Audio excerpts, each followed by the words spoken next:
Sabi nga dito ni Sir Bobot Milk Tea, we want accountability. All Pilipino, 'di ba? Gusto talaga ng accountability. Sino ba yung ayaw ng accountability? Lahat tayo affected. Lahat siguro na karamihan sa mga Pilipino na wash out yung kanilang mga kagamitan. Doon tignan niyo na lang yung nangyari sa Cebu, 'di ba? Hindi lang gamit buong bahay talagang wash out, 'di ba? Hindi lang 'yun.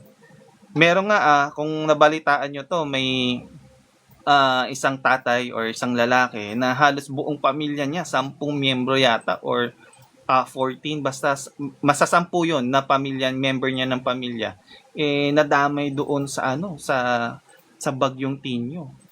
Wala talaga. Nalusaw yung kanyang buong pamilya.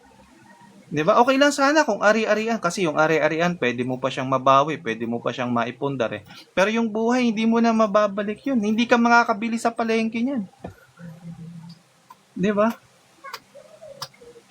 This is not about accountability. Yes, nandoon tayo sa accountability, pero kailangan din po natin ng justice. Bakit? Ang dami pong buhay na nawala dahil po sa korupsyon. 'Di ba? Yung sa flood control, ang daming nalunod, ang daming nawala.